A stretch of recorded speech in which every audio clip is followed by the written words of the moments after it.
French artist Édouard Manet was a trailblazer for his time because he rejected conventional painting methods and instead painted scenes and characters based on the life and times of his own day. His painting, Luncheon on the Grass, Le Déjeuner sur l'herbe, at the 1863 Salon des Folies-Bergére, incited both the ire of critics and the excitement of the young artists who would go on to form the core of the Impressionist movement. He also wrote the classics Olympia, 1863, and A Bar at the Folies-Bergère, 1882. Stay with us to know more about this painting. About the painting, there is a single painting that at first glance seems uncomplicated. Yet once our sight is ensnared by its dazzling complexity, we are helpless to pull it away. Although this may appear to be a portrait of a bartender at first glance, upon closer inspection, it is clear that this work is much more. Knowing more about the A bar at the Folies-Bergère can only heighten the tension. The message of the remarkably complex and visually arresting painting awaits our discovery. So let's get its meaning straight away, shall we? Why A Bar at the Folies-Bergère means. The novella A Bar at the Folies-Bergère is a depiction of everyday life at a public establishment frequented by the upper middle class. Rumors from the Folies-Bergère bar. In Paris, a new kind of café called a café-concert arose around 1840, when singers and musicians showcased local culture. This type of upper-middle-class pub includes various forms of entertainment, such as ballet, cabaret, acrobatics, pantomime, operetta, and even animal acts. They evolved into full-fledged palaces of pleasure like the Eldorado, Alcazar de Ata, Ambassadeurs, Folies-Bergère, Moulin Rouge, Casino de Paris, and Olympia.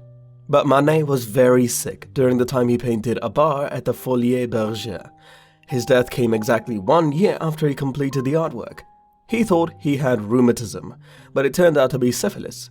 Because of his illness, Manet was unable to visit Folies-Bergère while working on the picture, so he relied instead on preparatory sketches he had made before his illness and on his mental images of the location. In addition, a bartender named Suzanne from the Folies-Bergère came to pose for him in his studio, adding complexity to the finished piece. An analytical perspective. Although art historians may classify A Bar at the Folies-Bergère as a portrait due to its depiction of a recognizable subject, the painting is much more than that. Really, though, why? As we travel, we will discover the inspiration behind concerns about A Bar at the Folies-Bergère's emotional ambiguity have been raised. To wit, how do we characterize the bartender's face? Or what's going on between the couple? To set the stage for the rest of my explanation, I must first bring up Édouard Manet. Manet, an Impressionist. Manet began his studies as an artist at an early age, displaying remarkable autonomy in the pursuit of his goals. He had an instantaneous grasp on what he would and would not depict. For the most part, he refused to study the topics that were required by the Academy.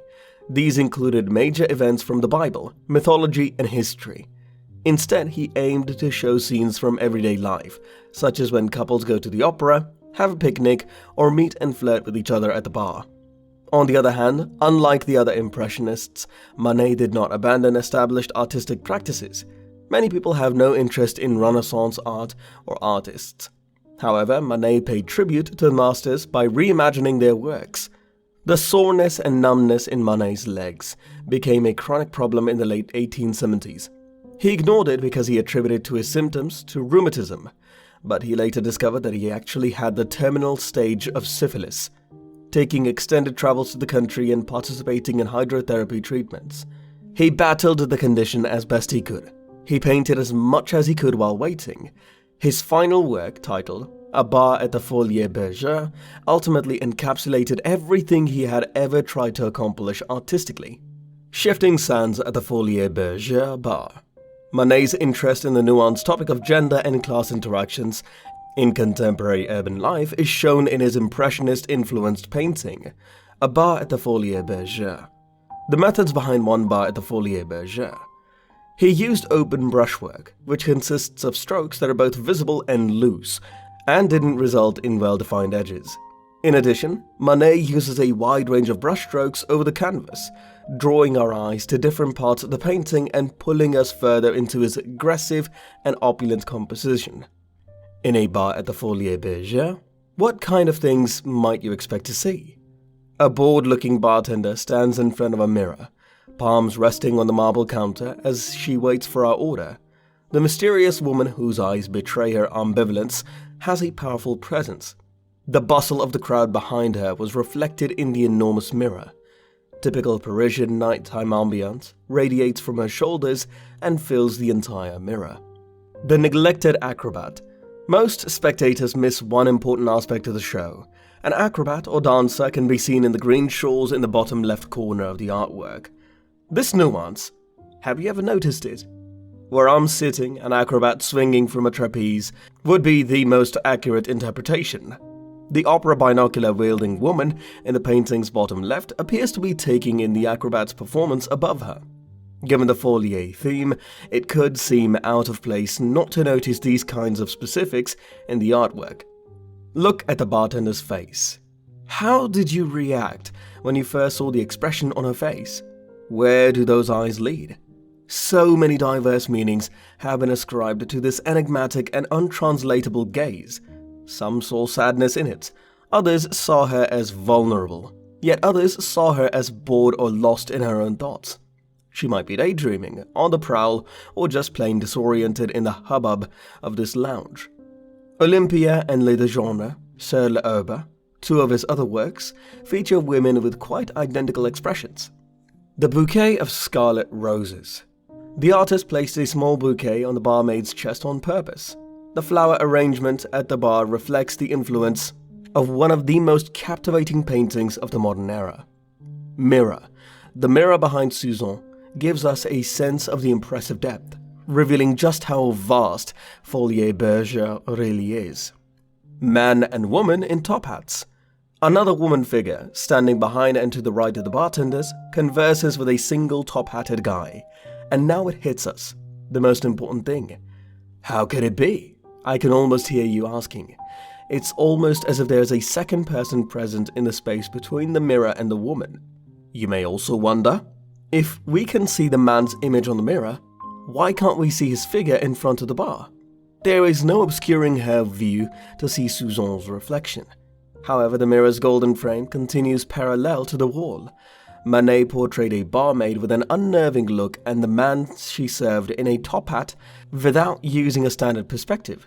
Absolutely, he did what he wanted with the perspective.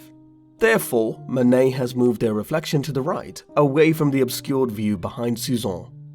Bottles. Base NC Pale Ale is the bottle on the far left. It was the country's first trademark ever to be officially registered.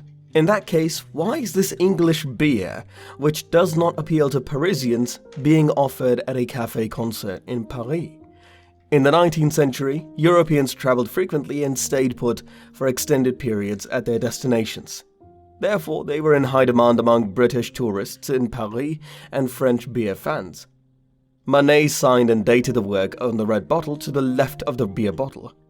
Last but not least, Manet's interest in scenes of modern life is realized in a bar at the Folies-Bergère, which conveys the ephemeral nature of life, but he represents it by donating the site of his regular hangout, a music venue frequented by Paris's middle class.